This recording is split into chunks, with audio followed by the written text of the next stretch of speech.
Pagi hari ini kami percaya kami punya Tuhan yang luar biasa mengasihi kami. Kami punya Tuhan yang begitu luar biasa peduli atas setiap kehidupan kami. Kami punya Tuhan yang mau menggantikan kami yang seharusnya kami mati digantung oleh karena dosa pelanggaran kami. Pagi hari ini kami bersyukur Tuhan, karena kami punya Bapa yang peduli buat setiap kehidupan kami. Saat ini Tuhan Yesus, mari ajar kami untuk lebih lagi mengenal apa yang menjadi isi hati-Mu, sehingga kami paham apa yang Kau perbuat untuk membuat kami berharga di mata-Mu, apa yang Kau kerjakan untuk membuat kami kembali sempurna di hadapan-Mu. Kami menjadi manusia yang akan kembali sempurna sebagaimana kami awalnya diciptakan. Sungguh amat baik. Di dalam nama Yesus saat ini Tuhan, mari proteksi setiap kehidupan kami. Kami mau dengar apa yang menjadi kebenaran-Mu. Taruh Tuhan Yesus isi hati-Mu dalam setiap kehidupan kami. Kami beri telinga seorang murid dan hati seorang hamba, yang ketika kami mendengar, kami akan melakukan setiap apa yang menjadi firman-Mu dalam setiap kehidupan kami. Pakai lidah bibir hamba-Mu yang terbatas dengan kuasa Roh-Mu yang luar biasa. Roh-Mu yang tidak akan pernah terbatas memberikan pewahyuan dalam setiap kehidupan kami, sehingga kehidupan kami akan terus berbuah di dalam Engkau. Di dalam nama Tuhan Yesus Kristus. Terima kasih Bapa, kami tolakai patahkan segala kuasa setan, iblis, penguasa di udara dalam nama Yesus. Dan kami hanya rindu suara-Mu Tuhan yang menggema, menggelegar dalam setiap kehidupan kami, sehingga kami merasakan bagaimana Engkau Tuhan hadir. Dan ketika Engkau hadir, kuasa-Mu dinyatakan dalam setiap kehidupan kami. Kami mengalami kebebasan, kami mengalami pemulihan, kami mengalami kemenangan bersama dengan Tuhan. Di dalam nama Tuhan Yesus Kristus, kami siap mendengar apa yang menjadi firman-Mu, perkataan-Mu pada pagi hari ini. Di dalam nama Yesus, kita semua yang percaya bersama-sama dengan saya katakan amin. Puji nama Tuhan. Silakan duduk Bapak Ibu. Haleluya. Sungguh pagi yang luar biasa. Saya percaya hari ini kita menjadi pribadi yang luar biasa. Amin. Karena Yesus mati untuk membuat kita menjadi berharga. Senggol kiri kanan, kau berharga di mata Tuhan. Makanya Dia datang buat engkau. Amin. Haleluya. Siapa yang merasa berharga di mata Tuhan hari ini, boleh lambaikan tangan. Haleluya. Saya percaya kita menjadi pribadi yang begitu luar biasa.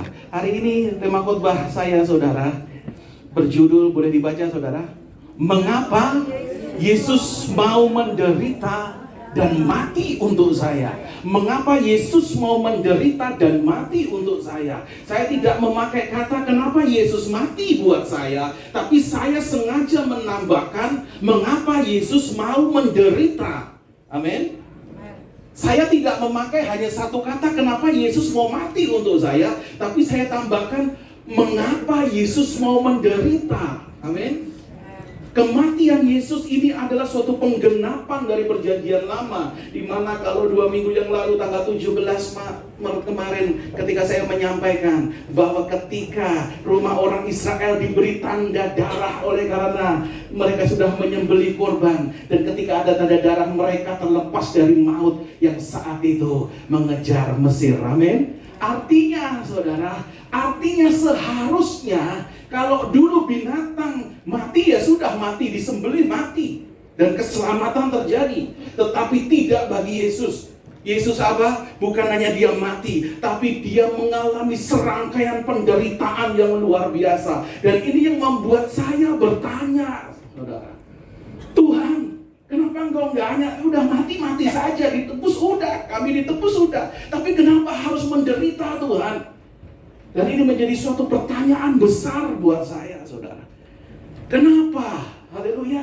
Hari ini banyak orang, saudara, nggak takut mati, tapi kalau matinya karena menderita banyak orang takut. Amin. Haleluya. Salah satu jemaat di Harapan Indah yang pernah saya layani, saudara, mengalami kanker stadium yang sudah akhir, saudara. Hidupnya sudah gak bisa tertolong lagi. Ketika di rumah sakit Gatot Subroto, dokter sudah menyerah karena kansernya itu sudah luar biasa, saudara. Dan akhirnya sedang menunggu hari-hari terakhir dari ibu ini, saudara. Dokter berkata seperti ini, Pak, ini menjelang kematiannya. Istri Bapak ini mengalami sesuatu, rasa sakit yang luar biasa, Pak. Mengalami rasa sakit yang luar biasa. Akhirnya anak-anaknya kumpul bersama dengan suaminya. Dia berkata, gimana mami kamu? Ya sebelum meninggal, dokter bilang ini adalah suatu rasa sakit yang nggak bisa ditahan. Akhirnya apa, saudara? Mereka sepakat memberikan yang namanya morfin. Mereka sepakat memberikan morfin dengan dosis tertentu. Sekali suntik itu bisa 11 juta, saudara. Dan itu bisa sampai 8 kali, saudara. Itu disuntik supaya apa? Tenang, karena kalau nggak tenang dia gelisah. Karena menderita karena sakit itu. Amin. Yesus nggak pakai morfin waktu dia mau mati, saudara. Yesus nggak pakai morfin. Dia mengalami penderitaan yang begitu luar biasa. Hari ini kita akan baca satu perikop yang adalah penderitaan Tuhan Yesus di akhir ketika dia menjelang kematian. Kalau saudara baca dari mulai kitab Matius dari pasal-pasal terakhir, di situ saudara akan melihat perjalanan Yesus bagaimana dia menderita. Tapi hari ini kita akan melihat satu perikop di mana Yesus menderita sebelum dia menjadi martir bagi kita. Kita baca dalam Yohanes 19 ayat 26. Kita baca bersama-sama ayat 28 sampai dengan 30. 2, 3. Sesudah itu, karena Yesus tahu bahwa segala sesuatu telah selesai, berkatalah ia, supaya genaplah yang ada tertulis dalam kitab suci. Aku haus. Di situ ada suatu bekas penuh anggur asam. Maka mereka mencucukkan bunga karang yang telah dicelupkan dalam anggur asam pada sebatang hisop, lalu menunjukkannya ke mulut Yesus. Sesudah Yesus meminum anggur asam itu, berkatalah ia, sudah selesai. Lalu ia menundukkan kepalanya dan menyerahkan nyawanya. Hari ini kita melihat ini adalah penderitaan Tuhan Yesus. Sebelum dia menyerahkan nyawanya, dia meminum yang namanya anggur asam. Saudara tahu anggur asam cuka, saudara? Kita tahu dalam film The Passion of the Christ, saat itu wajah Tuhan Yesus sudah penuh dengan luka, penuh dengan darah. Ketika dicucukkan dengan cuka, dengan anggur asam, bagaimana perihnya, saudara? Amin. Dan itu sangat perih. Tapi yang lebih menyakitkan dan membuat saya menjadi terheran-heran dan membuat, Tuhan, kenapa Engkau mau melakukan ini? Ini adalah pelayanan Yesus yang terakhir. Ketika dia mau mati, yang terakhir dia melayani, dia diberikan yang namanya anggur asam. Berbeda ketika dia pertama kali melayani. Apa yang dia beri pada dunia, apa yang dia beri kepada manusia. Yuk kita baca, saudara, dalam Yohanes 2 ayat 1.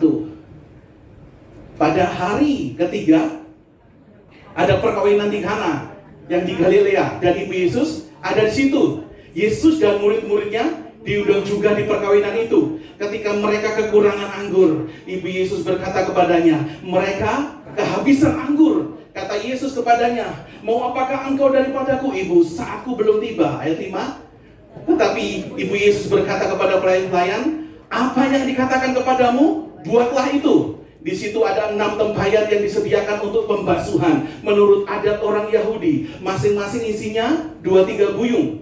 Yesus berkata kepada pelayan-pelayan itu, isilah tempayan-tempayan itu penuh dengan air. Dan mereka pun mengisinya sampai penuh.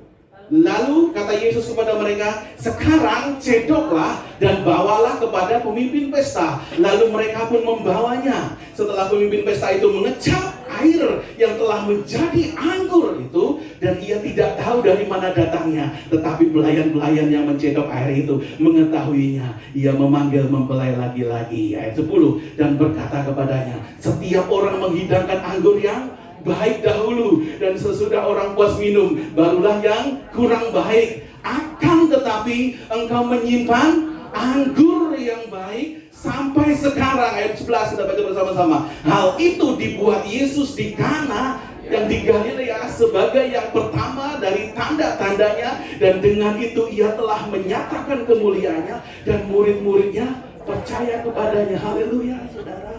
Saudara sedih nggak lihat ini, saudara? Di awal pelayanan Yesus, dia berikan anggur manis buat dunia. Dia berikan anggur yang paling istimewa. Amin. Dia mengubah air menjadi anggur. Tetapi kita lihat di Yohanes 19 tadi dikatakan apa? Di akhir pelayanan Yesus, dia menerima anggur asam.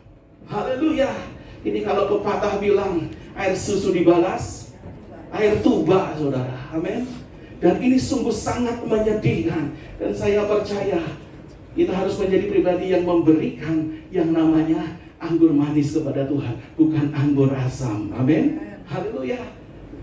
Tanggal 17 kemarin saya berbicara mengenai kita harus siap untuk menghadapi Paskah. Amin. 3 persiapan, siapa yang masih ingat? Yang pertama apa? Kita harus siap yang namanya apa? Mengambil keputusan untuk keluar dari kegelapan. Dan yang kedua, kita harus siap dengan agendanya Tuhan. Dan yang ketiga, kita harus siap berkorban. Di dalam Keluaran 12 kita kemarin belajar bahwa korban yang Tuhan mau adalah dari kambing domba yang tidak bercacat dan bercela, artinya korban yang layak. Kalau hari ini kita memberikan anggur asam kepada Tuhan, berarti kita nggak memberikan yang layak buat Tuhan. Amin. Haleluya. Haleluya. Lihat saudara, anggur yang baik di dalam Yohanes 20, ini dalam bahasa Yunani-nya ditulis dengan kata oinos, atau biasa disebut anggur istimewa, anggur yang berasal dari Israel sana. Dan nanti kita akan menikmati, puji Tuhan Bapak Gembala, kita menyiapkan anggur yang istimewa. Haleluya, haleluya. Dan ini yang diberikan Tuhan Yesus. Dia mengubah air menjadi anggur istimewa, menjadi oinos. Amin. Dan ini adalah anggur yang biasa dihidangkan dalam pesta. Dan yang kedua, saudara, kita lihat dalam Yohanes 19:30, yang diminum Tuhan Yesus anggur asam. Dalam bahasa ini tulis apa? Osos, saudara. Itu adalah campuran anggur asam atau cuka dengan air yang biasanya diminum oleh tentara Romawi. Jadi ini adalah anggur kelas rendah, saudara. Anggur kelas rendah. Bahkan ada bagian perikop lain, saudara, yang berkata, penafsir Alkitab berkata, itu bukan hanya dicampur dengan air atau cuka, enggak, tapi itu dicampur dengan yang namanya empedu, bahkan dicampur itu dengan yang namanya apa, saudara, narkotika, saudara. Jadi itu sudah merupakan, kalau sekarang itu orang Jawa Timuran bilang itu udah oplosan, saudara. Itu sudah oplosan, saudara. Artinya sudah nggak layak untuk diminum oleh para bangsawan, tidak layak untuk dipakai untuk menjamu orang di pesta. Dan ini yang diterima oleh Tuhan Yesus. Saya berkata dalam hati, Tuhan, kenapa Engkau nggak ubah anggur asam itu menjadi anggur manis? Kalau Engkau bisa ubah air menjadi anggur yang istimewa, tapi kenapa Engkau menerima ini, Tuhan? Haleluya. Yuk, hari ini kita menjadi pribadi yang memberikan anggur manis kepada Tuhan. Anggur asam itu apa, saudara? Kalau kelakuanmu hari ini nggak berubah, Tuhan Yesus sudah mati bagi engkau. Tapi engkau nggak mau mengubah sifat karaktermu, engkau masih mendukakan Tuhan, dan itu menyayat-nyayat hatinya Tuhan. Amin. Hari ini, yuk kita beri yang terbaik kepada Tuhan. Kita beri anggur manis kepada Tuhan. Ingat, pertama kali Tuhan buat mukjizat, Dia peduli kepada lembaga yang namanya keluarga. Dia berikan anggur paling istimewa untuk keluarga pertama di Kana saat itu. Amin. Dan Tuhan sangat peduli hari ini. Rumah tanggamu hari ini jaga dengan anggur manis yang diberikan Tuhan. Amin. Sehingga bahtera perkawinanmu akan menjadi bahtera perkawinan yang akan terus diberkati Tuhan sampai kesudahannya. Haleluya. Haleluya. Mau beri anggur manis kepada Tuhan? Mau beri anggur manis? Haleluya. Dan pertanyaan kembali, saudara, mengapa Yesus mau menderita dan mati untuk saya? Dan mungkin saudara, setelah saya berikan pendahuluan tadi, mungkin saudara berkata, iya Pak, kenapa kok Tuhan Yesus mau mati buat saya? Kenapa? Kalau saudara punya pertanyaan sama seperti saya, yuk hari ini kita belajar, saudara.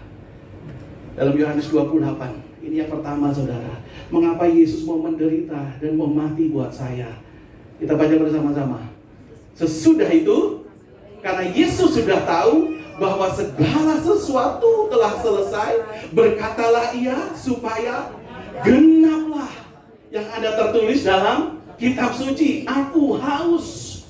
Kenapa Tuhan mau menderita bagi kita dan mau mati, saudara? Karena Dia mau menggenapi apa yang menjadi rencana Tuhan. Amin. Haleluya.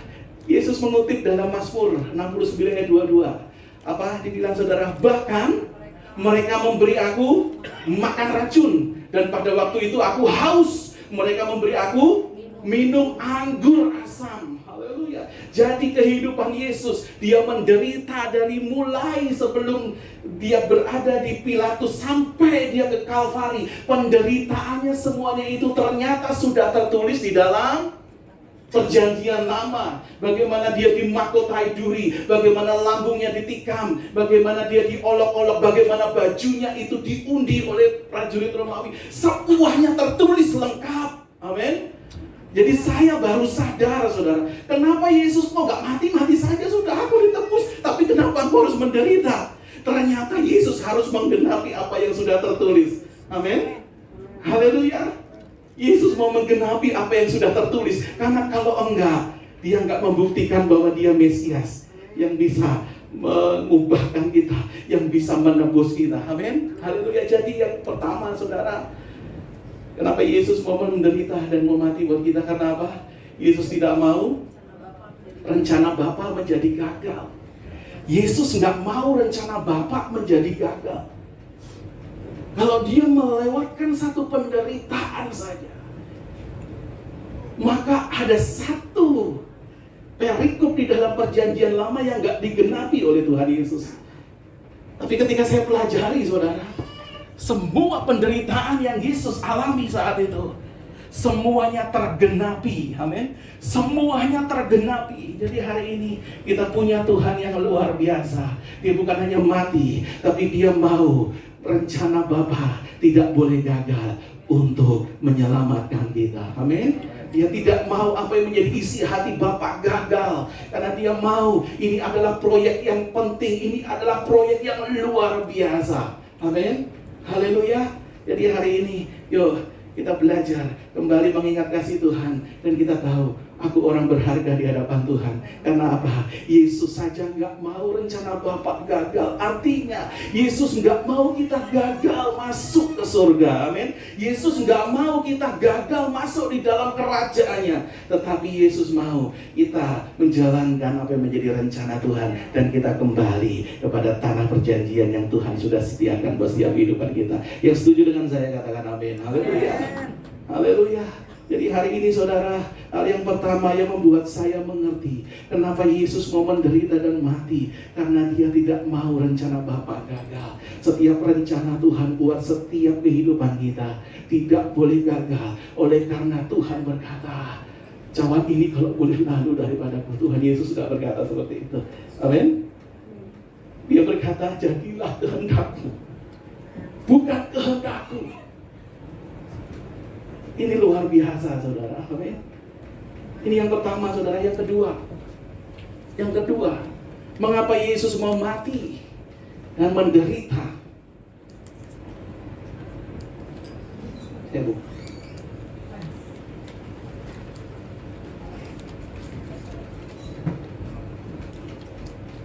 Iya.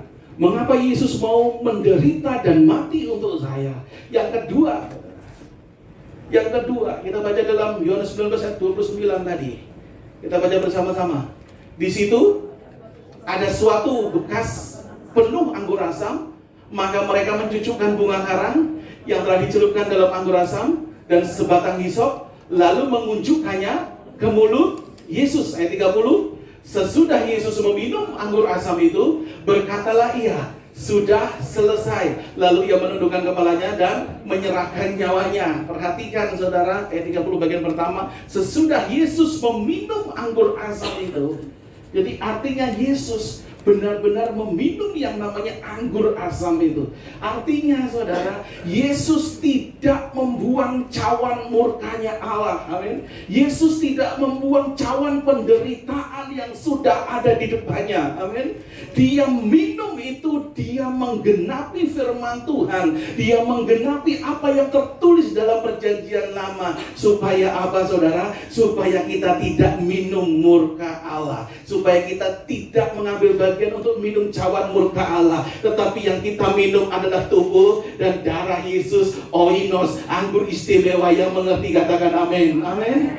Tuhan mengambil cawan penderitaan itu, supaya yang kita minum adalah darahnya sendiri, yang adalah anggur paling istimewa yang akan membuat DNA kita kembali menjadi DNA seperti Allah. Yang mengerti katakan amin. Haleluya. Jadi yang kedua saudara bisa bantu klik. Ya. Yang kedua, mengapa Yesus mau menderita dan mati buat saya? Haleluya.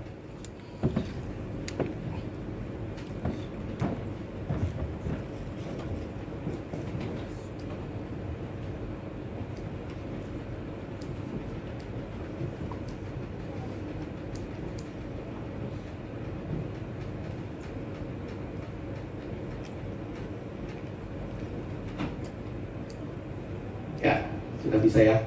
Ya, kita baca dalam Yesaya 53 ayat 4, saudara. Tetapi sesungguhnya penyakit kitalah yang ditanggungnya, dan kesengsaraan kita yang dipikunya. Padahal kita mengira dia kena tulah, dipukul dan ditindas Allah. 1 Petrus 2 ayat 24, ia sendiri telah memikul dosa kita di dalam tubuhnya di kayu salib, supaya kita yang telah mati terhadap dosa hidup untuk kebenaran. Oleh bilur-bilurnya kamu telah sembuh. Artinya Tuhan Yesus mengambil cawan penderitaan. Dia meminum cawan penderitaan supaya apa? Dia menggantikan posisi kita. Yang mengerti katakan amin. Dia menggantikan kelemahan kita. Dia menggantikan kita yang harusnya kita mati oleh karena dosa kita. Yang mengerti katakan amin. Jadi yang kedua saudara, yang kedua boleh bantu klik saya. Yang kedua, mengapa Yesus begitu mau menderita dan mati buat saya? Yang kedua apa saudara? Bisa bantu klik?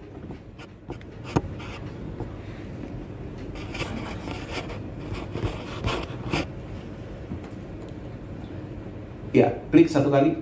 Ya. Yang kedua supaya apa saudara? Supaya terjadi pertukaran di kayu salib. Tuhan mengambil cawan penderitaan supaya kita nggak mengambil bagian untuk minum itu. Amin. Tuhan menggantikan kita sehingga Dia mau mengambil cawan penderitaan supaya apa? Terjadi pertukaran di kayu salib. Kita yang tadinya harusnya mati oleh karena dosa, kita dibenarkan dan kita diselamatkan. Tadinya kita yang mengalami kelemahan, kita beroleh kemenangan di dalam Tuhan. Kita yang mengalami ikatan, kita dibebaskan. Amin. Haleluya. Jadi hari ini saudara, saya begitu luar biasa mengasihi Tuhan dan bangga kepada Tuhan karena Yesus mau menderita buat saya. Karena apa? Dia menukar hidupnya menggantikan saya. Amin. Di kayu salib Dia menggantikan saya. Amin. Haleluya. Haleluya. Kuncinya bisa main didik. Haleluya.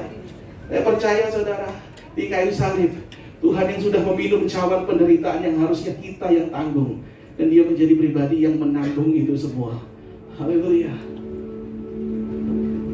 Buka hati untuk jamahanmu, berserah penuh di hadiratmu.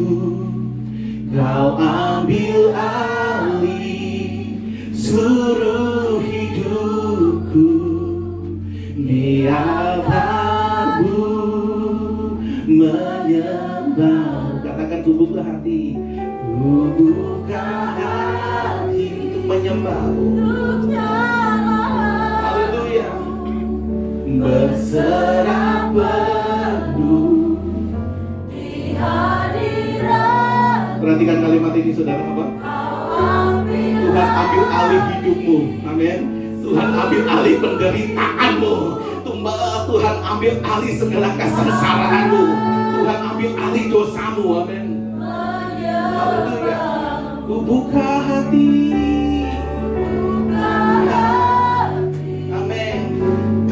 Jamahanmu, berserah penuh di hadiratmu. Engkau mengambil alih hidupku Tuhan. Engkau menukar hidupku dengan hidupmu. Yes. Di hadiratmu kayu salib Tuhan menukar hidupnya, menggantikan kita. Amin. Dia mengambil alih yang harusnya menjadi bagian kita. Amin. Ini sesuatu yang luar biasa, saudara. Siapa yang orang mau menggantikan untuk mati buat kita? Gak ada selain Tuhan Yesus. Amin. Haleluya. Saya mau tanya, setiap kita, saudara, manusia untuk dirinya sendiri, apakah dia bisa membayar dosanya, saudara? Saya mau tanya, untuk dirinya sendiri, apakah dia bisa membayar dosanya, saudara? Gak apa-apa, gak usah takut salah. Gak mempengaruhi keselamatan, tidak? Haleluya. Tidak? Kalau buat saya bisa, saudara. Manusia bisa membayar dosanya. Bisa, saudara. Asalkan mau mati. Haleluya. Asalkan mau mati, mengalami maut, bisa. Upah dosa adalah maut. Kalau kamu tanggung jawab terhadap dosamu, ya sudah. Masuk neraka, selesai. Amin. Jadi setiap kita sudah bisa membayar kesalahan kita, dosa kita dengan kita mati dan tidak mengalami kehidupan. Haleluya. Tetapi kabar baiknya adalah Yohanes 3:16, kita bunyikan bersama-sama apa, saudara?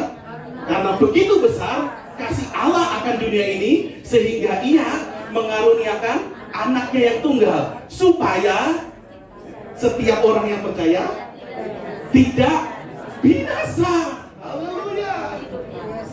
Kita bisa membayar dosa kita, tapi Yesus Bapa nggak mau kita binasa karena kita membayar dosa kita. Amin. Karena apa? Ketika kita mati, kita nggak bisa bangkit seperti Yesus. Amin. Hanya Yesus yang ketika dia menanggung dosa dan bangkit. Amin. Kita begitu mati, membayar dosa kita nggak akan bangkit lagi selamanya di dalam kematian kekal. Haleluya. Amin. Jadi hari ini kita bisa membayar dosa kita asal kamu mau mati, mengalami kematian kekal. Yang nggak bisa kita bayar itu apa, saudara? Pengorbanan Yesus. Amin. Yang nggak bisa kita bayar itu adalah pengorbanan Yesus. Yang nggak bisa kita bayar karena itu sungguh tak ternilai. Tapi kabar baiknya hari ini, saudara, Bapak nggak mau kita binasa. Bapak nggak mau kita milih untuk membayar sendiri. Amin. Tapi Dia mau. Dia yang mau menanggung dan Dia mau menggantikan itu semua. Yang mengerti katakan amin. Jadi hari ini, yuk hari ini kita menjadi pribadi yang lebih dalam lagi mengerti. Tuhan, aku bersyukur kenapa Engkau mau mati dan mau menderita buat aku. Karena Engkau mau menukar hidupmu. Engkau menukar hidupmu supaya aku nggak membayar hutang-hutang dosaku. Supaya aku terbebas. Sehingga aku menjadi pribadi yang dibebaskan seperti lagu tadi. Aku bebas, aku menang di hadapan Tuhan. Yang mengerti katakan amin. Haleluya. Yang ketiga, saudara, yang terakhir, mengapa Yesus mau menderita dan mati untuk saya? Klik. Haleluya. Kita baca dalam Yohanes 12:30, saudara. 1, 2, 3. Sesudah Yesus minum anggur asam itu, berkatalah Ia, sudah selesai. Lalu Ia menundukkan kepalanya dan menyerahkan nyawanya. Klik. Ya. Kata sudah selesai dalam bahasa Yunani ditulis dengan kata telestai, yang artinya adalah to bring to a close, yang akhirnya artinya adalah mengakhiri atau menutup atau menyelesaikan. Artinya ketika Tuhan sudah menyelesaikan dosa kita, maka Dia mengakhiri segala dosa yang ada dalam hidup kita. Makanya kita tidak terikat lagi. Amin. Dia menutup kerajaan maut buat kita dan Dia membuka kerajaan Allah untuk kita masuk di dalamnya. Yang mengerti katakan amin. Dan Dia menyelesaikan setiap hutang dosa yang harusnya kita tanggung. Dia menanggungnya di kayu salib. Yang mengerti katakan amin. Haleluya. Di dalam ini Alkitab bahasa Yunani, saudara, kata menyerahkan nyawanya. Saudara, saya belajar, saudara. Kalau saudara nanti perhatikan pulang di rumah, saudara. Memang LAI memberikan perikop itu Yesus mati. Matius, Markus, Lukas, Yohanes. Pada saat perikop mengenai kematian Yesus, LAI memberikan judul apa, saudara? Yesus mati. Tetapi isinya sebenarnya bukan Yesus mati, tapi dikatakan apa?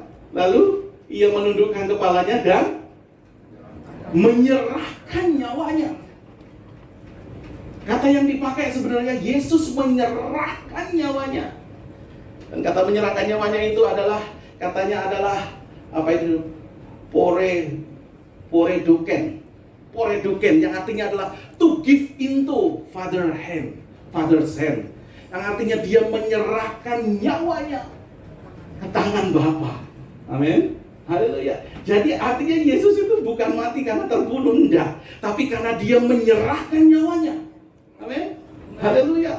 Dia menyerahkan nyawanya. Bapak Ibu sampai di rumah baca lagi. Memang LAI memberikan judul Yesus mati, tapi isinya adalah Yesus berseru dan akhirnya menyerahkan nyawanya. Artinya apa, saudara? Kata menyerahkan nyawanya artinya Yesus belum menyerah saat itu. Dia belum mau. Dia mati saat itu sebelum segala sesuatunya selesai. Haleluya. Dia tidak menyerah sebelum segala sesuatunya tergenapi. Amin. Artinya dia pantang menyerah. Aku serahkan nyawaku asal semuanya sudah selesai dan aku sudah menggenapi. Wow, dahsyat luar biasa. Amin. Haleluya. Haleluya. Artinya Tuhan kita adalah Tuhan yang menyelesaikan, Dia mengakhiri, menutup, dan bahkan Dia yang menanggung hidup kita. Dia menjadi pribadi yang akan terus menjadi pribadi yang akan membuat kita sampai kepada Bapa. Amin. Haleluya. Jadi artinya hari ini, saudara, yang ketiga, boleh diklik. Ya, yang ketiga, kenapa Yesus mau mati buat saya? Kenapa Dia mau menderita buat saya? Baca baik-baik, saudara. Apa? Yesus memberi teladan kepada kita supaya kita tidak menyerah sebelum misi terselesaikan. Amin. Haleluya. Sebelum misi terselesaikan, jangan pernah menyerah. Amin. Haleluya. Haleluya. Jangan menyerah. Jangan menyerah. Yesus tidak akan menyerahkan nyawanya sebelum segala sesuatunya tergenapi. Barulah ketika Dia bilang segala sesuatunya sudah selesai, maka Dia menundukkan kepalanya dan menyerahkan nyawanya. Di Jepang, saudara, angka kematian karena bunuh diri itu paling tinggi. Kenapa? Banyak yang menghindari masalah. Amin. Banyak yang gak kuat menghindari masalah. Dia gak menyelesaikan apa yang mungkin orang lain sudah taruh dalam hidupnya, dan dia gagal.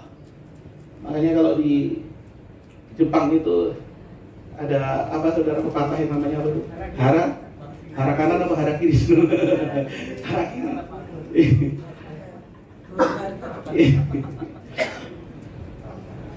Dan ini adalah kebalikan dari Yesus. Justru Yesus gak menyerahkan nyawanya sebelum semuanya selesai. Karena kalau Dia mati sebelum semuanya selesai, percuma. Amin. Makanya Dia mau menderita. Dia satu persatu mengalami penderitaan, dan gak ada satu penderitaan yang Dia skip. Amin. Dia lewati semua. Dia lewati semua. Makanya jalan Via Dolorosa itu menjadi satu-satunya jalan yang kalau kita lewat, waduh, kita bisa melihat terima kasih Tuhan, Kau mau menderita buat aku, karena Engkau menyelesaikan bagiku. Amin. Ini luar biasa. Ini luar biasa. Kalau pertanyaan tadi di awal saya katakan, Tuhan, kenapa Engkau mati saja, Tuhan? Kenapa harus menderita? Tapi ternyata ini maksudnya Tuhan mau menggenapi, dan ketika sudah genap, Dia menyerahkan nyawanya. Artinya hari ini, yuk, sebelum misi terselesaikan, Tuhan ajar kita supaya kita pantang untuk menyerah. Amin. Jangan menyerah dengan hidup. Amin. Karena Yesus selalu beserta dengan kita. Amin. Hari ini ketika Tuhan sudah mati buat setiap kehidupan kita, artinya Dia ada di pihak kita. Dia mau peduli buat setiap kehidupan kita. Akankah kita juga akan menjadi pribadi yang akan terus menggerutu, dan bahkan kita akan menjadi pribadi yang Tuhan, aku kalah, aku habis? Enggak. Bersama dengan Tuhan, engkau akan cakap lakukan segala perkara, karena Yesus mati untuk engkau berkemenangan. Haleluya. Haleluya. Mari kita bangkit berdiri di hadapan Tuhan, Bapak Ibu. Haleluya. Terima kasih Tuhan, karena salib-Mu kami bersyukur. Kami dibebaskan karena salib-Mu. Di situ ada pertukaran terjadi, sehingga Engkau menggantikan kami. Karena salib-Mu, aku percaya Tuhan Yesus, Engkau menyerahkan nyawa-Mu setelah Engkau menyelesaikan semuanya. Saat ini Tuhan, di dalam nama Tuhan Yesus, kami mau menjadi pribadi yang akan terus menyerahkan hidup kami di hadapan-Mu, sehingga kehidupan kami akan kedapatan menjadi pribadi yang mempersembahkan hidup kami sebagai anggur manis di hadapan-Mu. Hari ini Tuhan, kami tidak mau memberi anggur asam buat Engkau. Tapi kami juga memberikan anggur istimewa buat Engkau. Hidup kami yang begitu indah di hadapan-Mu. Kami mau Tuhan menjadi pribadi yang akan terus mempercantik diri kami. Ketika kami memandang Engkau, ketika kami mau pandang Yesus, maka kami tahu apa yang kurang dalam hidup kami, sehingga kami akan terus berdandan, sehingga kami tampil sebagai mempelai yang tidak bercacat dan bercela. Mari dengar baik Bapak Ibu, Yesus sudah menampakkan dirinya dengan jelas di kayu salib. Akankah kita menjadi pribadi yang tidak menatap wajahnya? Yuk mari tatap wajahnya. Kalau kau mau kembali sempurna sebagaimana kau diciptakan, dan kau mau kembali kepada Bapa dengan sempurna, Yesus hari ini yang sudah dilukiskan dengan terang di depanmu, mari pandang Yesus untuk kita mempercantik diri sebagai mempelai yang layak. Tidak butuh skincare, tapi butuh kau pandang Yesus, dan kau lihat apa yang kurang dalam hidupmu. Tapi skincare yang kau perlu adalah firman Tuhan. Amin. Setiap hari kalau kau pakai skincare firman Tuhan, hidupmu akan dipulihkan, hidupmu akan diubahkan menjadi sempurna dan layak bagi Tuhan.